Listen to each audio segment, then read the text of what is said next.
नमस्कार दोस्तों। आज जिस टॉपिक पे हम बात करने वाले हैं, पिछले एक साल पहले ये टॉपिक काफ़ी चर्चा में था और पिछले कुछ दिनों से फिर एक बार चर्चा में है। आपको आज शायद बहुत मज़ा आने वाला है पढ़ के, इसलिए ये टॉपिक कुछ ऐसा है। चलिए, किसी ने एक शायरी कही है कि हजारों ख्वाहिशें ऐसी कि हर ख्वाहिश पे दम निकले, बहुत निकले मेरे अरमां मगर क्या फिर भी कम निकले। और गालिब ने एक बार कहा था कि दिल बहलाने के लिए गालिब ख्याल अच्छा है। अगर मान लीजिए आपसे कोई पूछे कि कोई आपको कहे कि मैं ट्रेन पकड़ने जा रहा हूं, तो आप बोलेंगे कि इसमें कौन सी बड़ी बात है कि आप ट्रेन पकड़ने जा रहे हो। लेकिन कोई अगर आपसे ये बोले कि मैं ट्रेन पकड़ के चांद चांद पे जा रहा हूं, यानी ऐसा ट्रेन पकड़ने वाला हूं, पकड़ने जा रहा हूं जो ट्रेन चांद तक जाएगी, तो आप कहोगे कि पागल हो गया है। आज का टॉपिक कुछ वैसा ही है जो पिछले एक साल पहले काफी चर्चा में था और इधर 2-4 दिनों से चर्चा में होने के कारण मैंने सोचा कि चलो आपको भी रूबरू करा दूं इस टॉपिक से, इसलिए मैंने ये टॉपिक चुना। हमारे विश्व में कई ऐसे देश हैं, कंट्रीज हैं जो डेवलप कंट्रीज हैं, लेकिन उनमें से कुछ ऐसे कंट्री हैं जो इनोवेशन में विश्वास रखते हैं, यानी हमेशा कुछ नया करने में विश्वास रखते हैं। उसमें इंडिया भी है, लेकिन उससे ऊपर एक देश है जिसका नाम जापान है। जापान जापान में एक यूनिवर्सिटी है जिसका नाम है क्योटो यूनिवर्सिटी। क्योटो यूनिवर्सिटी के कुछ प्रोफेसर ने एक प्रोजेक्ट पे काम करना शुरू किया है और उनका ये कहना है कि हम एक ऐसा ट्रेन चलाएंगे जो ट्रेन यहाँ धरती से पहले चांद तक जाएगा और चांद से फिर मार्स पर जाएगा, मार्स तक जाएगा। यानी धरती से पहले चांद पर जाएगा और चांद से फिर मंगल ग्रह पर जाएगा। आपको भी सोच के आश्चर्य लगेगा कि ऐसा कैसे हो सकता है। चलो, हम एरोप्लेन से हम यहाँ से वहाँ जा सकते हैं, हम कुछ वैसा कर सकते हैं, लेकिन ट्रेन अगर चांद तक चलाना, वैसे उस चांद पे जहां हमारा चंद्रयान 3 जाने में लगभग 1 महीने का वक्त लग गया, वहां हम चांद पर ट्रेन से कैसे पहुंच सकते हैं। लेकिन ये सपनों की बात है और शायद सपने कभी हकीकत हो भी जाते हैं। और उसी का कारण है, आप एग्जाम्पल लेके देख सकते हैं कि आज से 100 साल पहले कौन सोचा होगा कि हम किसी ऐसे हवाई जहाज नाम का किसी ऐसे चीज में बैठेंगे जिसमें उड़ के हम कहीं और चले जाएंगे। क्या कभी किसी ने यह सोचा था कि हम कुछ ही पल में अमेरिका में रहने वाले किसी व्यक्ति से वीडियो कॉन्फ्रेंसिंग के थ्रू हम बात कर सकते हैं। तो जो हम आज सपना देखते हैं, शायद कल वही सपना हकीकत में बदल जाता है। और यही सपना देखा है क्योटो यूनिवर्सिटी के प्रोफेसर ने। ठीक है, और उन्होंने क्योटो यूनिवर्सिटी के प्रोफेसर ने काजिमा कंस्ट्रक्शन, आखिर कोई भी प्रोफेसर तो कोई प्लान बनाएगा, लेकिन उसको कंस्ट्रक्ट करने का काम कोई कंस्ट्रक्शन वाला ही करेगा। तो उन्होंने काजिमा कंस्ट्रक्शन को यह काम दिया है। काम क्या दिया है कि धरती से लेके चांद तक ट्रेन कैसे चलेगा, इसका कंस्ट्रक्शन का काम, बनाने का काम। आखिर आप भी सोचते होंगे कि धरती पे तो ग्रेविटेशनल फोर्स काम करता है, गुरुत्वाकर्षण बल काम करता है, लेकिन चांद पे तो चांद का ग्रेविटी लगभग पृथ्वी के ग्रेविटी से बहुत कम है, तो वहां पे आदमी कैसे रहेगा।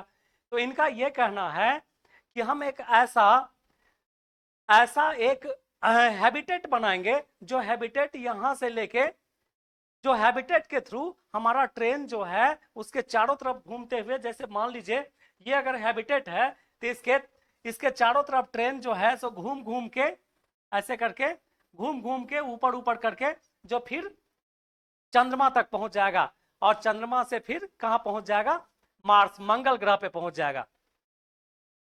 ये आज का प्लान नहीं है। लगभग इनका यह कहना है कि 2050 के बाद, 2050 ईस्वी के बाद भी लगभग 50 से 70 वर्ष लग सकते हैं इस ट्रेन को चलाने में। लगभग अभी से अगर आप जोड़ लें तो लगभग 100 साल लग सकता है इस ट्रेन को चलाने में, जो ट्रेन आपको लेके चांद तक जा सकती है। और चांद के आगे अगर आप मार्स ग्रह पे, मार्स प्लेनेट पे जाना चाहते हैं तो वहां भी जा सकती है। और इन्होंने बोला है कि दो प्लेनेट को जोड़ने वाला इंटर प्लेनेट हैबिटेट का यह निर्माण करेंगे। हैबिटेट मतलब होता है आवास। एक ऐसा रहने का जगह निर्माण करेंगे जिसके अंदर ग्रेविटेशन भी होगा, उसके अंदर पानी भी होगा, नदियां भी होंगी और घर भी होगा।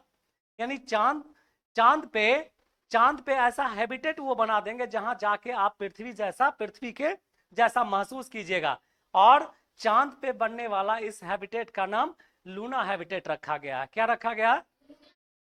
और इसी तरह मंगल ग्रह पर जो ये हैबिटेट बनाया जाएगा उसका नाम मार्स हैबिटेट रखा गया है।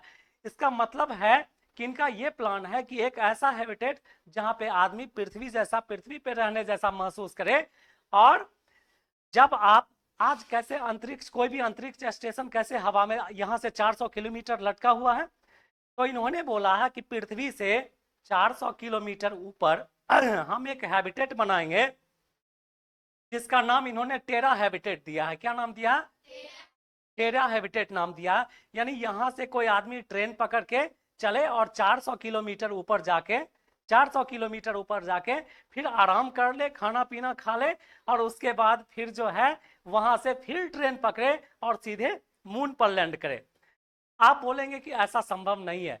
तो जो काम आज यूएसए का नासा जो है 2025 में करने वाला है, नासा जो है 2025 में एक ऐसा मिशन भेज रहा है जिसका नाम है आर्टेमिस मिशन। क्या नाम है? आर्टेमिस। इसमें लगभग चांद पे वो कई सारे लोगों को एक साथ लेके चांद पे ले जाके लैंड करवाएगा, और वो सारे लोग लगभग 6 महीने तक चांद पे रहेंगे। अगर अमेरिका 2025 में आर्टेमिस मिशन के थ्रू लगभग बहुत सारे लोगों को ले जाके चांद पे रख सकता है, जो चांद पे 6 महीना तक रहेंगे, तो ये 2025 की बात है। और ये जापान तो यहाँ से 50 और 100 साल आगे की बात कर रहा है। शायद अगर हम सोचें, ये एक कहानी की तरह है, लेकिन कहानी कभी कभी हकीकत भी हो जाता है। जो हम आज सोचते हैं वो कल का हकीकत बन जाता है। इस कारण से ये संभव है कि हम ये ट्रेन जो है, एक ऐसा ट्रेन चलेगा जो यहां से एक मतलब ग्रेविटेशनल के थ्रू। और ये ट्रेन कैसा होगा समझ लीजिए, ये मैग्नेटिज्म पे काम करेगा। मैग्नेटिज्म का मतलब क्या? एक ऐसा, इसमें पटरी लगा हुआ होगा, उसी पटरी पे ट्रेन दौड़ेगी। इस हैबिटेट के थ्रू चारों तरफ पटरी लगा होगा। ये जो आप देख रहे हैं व्हाइट व्हाइट रेखा, ये पटरी है जिसपे ट्रेन दौड़ेगी चल के, लेकिन मैग्नेटिज्म के थ्रू काम करेगी। और उसमें क्या होता है, मैग्नेटिज्म वाला ट्रेन में क्या होता है कि ट्रेन पटरी से सट के नहीं चलती है, थोड़ा ऊपर चलती है, और इस तरह चल के ये चांद तक पहुंचेगा। और चांद पे वहां लूना हैबिटेट बना हुआ रहेगा जहां लोग रुकेंगे, और वहां से जिनको मंगल मार्स पे जाना होगा, यानी मार्स हैबिटेट पे वहां पे जाएंगे, और वहां पे जाके फिर जब तक रहना चाहेंगे वहां रहेंगे, और वहां से फिर वापस आ सकते हैं। ठीक है, ये है इसका मिशन। इसमें हमने, ठीक है, इसका नाम मैगलेव ट्रेन दिया है। क्या नाम दिया है? मैगलेव ट्रेन दिया है। चलिए इस ट्रेन का कुछ झलक देखते हैं कि ये ट्रेन कैसा होगा, इसके बारे में थोड़ा सा देख सकते हैं। चलिए, लिखा हुआ धरती से चांद तक चलेगी बुलेट ट्रेन। ये ट्रेन ऐसी हो सकती है, 2-3 आप देख सकते हैं ट्रेन की, इस तरह की ट्रेन होगी, उसमें से कोई एक ऐसा होगा जो ट्रेन यहाँ वहां तक जाएगा। देख लीजिए, अगर आप कहिएगा तो ये कुछ ऐसा रूट दिखाई दे रहा है आपको। ठीक है, ये देख लीजिए, कुछ ऐसा रूट आपको दिखाई दे रहा है जो लग रहा है कि इसके अंदर से कोई ट्रेन ऐसे करके चल रही है, और कुछ इस तरह से शायद धरती से ऊपर, अर्थ से ऊपर की तरफ जा रही है। आपको देख के ऐसा लग रहा होगा। कुछ ऐसी ही कल्पना है, जिस कल्पना के थ्रू जो है, ये हमारे क्योटो यूनिवर्सिटी के प्रोफेसर ने ऐसी कल्पना की है कि ऐसी कोई ट्रेन बनेगी जो ट्रेन चांद तक जाएगी, और कुछ ऐसी व्यवस्था होगी जिसमें ना तो उस ट्रेन के पटरी से या उसके रूट से कोई हवाई जहाज टकराएगा, ना ही आंधी तूफान उसको कुछ बिगाड़ेगा, क्योंकि उस तरह से ग्रेविटेशनल फोर्स पे काम किया जाएगा ताकि बाकी कोई भी बाधा ऐसा ना हो कि जो मतलब उसको कोई कुछ बिगाड़ दे। तो यही प्रोजेक्ट है, इस प्रोजेक्ट पे काम कर रहा है। लिखा हुआ बुलेट ट्रेन से चांद तक पहुंचाएगा जापान, धरती से खुलेगी ट्रेन सीधे चंद्रमा तक जाएगी, और मंगल का भी प्लान है, यानी मार्स। इसीलिए वहां पर जो हैबिटेट बनेगा उसका नाम मार्स हैबिटेट। इंडियन हेराल्ड की रिपोर्ट के अनुसार जापान के क्योटो यूनिवर्सिटी और काजमा कंस्ट्रक्शन, मैंने बोला था, काजमा कंस्ट्रक्शन ने मिलकर यह योजना बनाई है। वैज्ञानिकों की टीम ने पिछले दिनों प्रेस कॉन्फ्रेंस में इसके बारे में जानकारी दी। वैज्ञानिकों को उम्मीद है कि 21वीं सदी के आदि के बाद 2050 के बाद, यानी 2070-80 के आसपास ये जो है काम करेगा, और इस पे काम करके हम चांद तक का सफर कर सकते हैं और चांद से फिर आगे मंगल तक का सफर कर सकते हैं, जिसे जहां पे रुकने के लिए जो हैबिटेट बनाया गया उसे मार्स हैबिटेट बोला गया है, और चांद पे रुकने के लिए जो जगह बनाई गई है उसका नाम है क्या? Luna habitat. ठीक है, मुझे उम्मीद है कि आपको शायद ये कहानी अच्छी लगी हो सकता है ये कल का हकीकत बन जाए। मिलते हैं फिर कैसी ऐसे ही एक रोचक न्यूज के साथ, तब तक के लिए थैंक यू।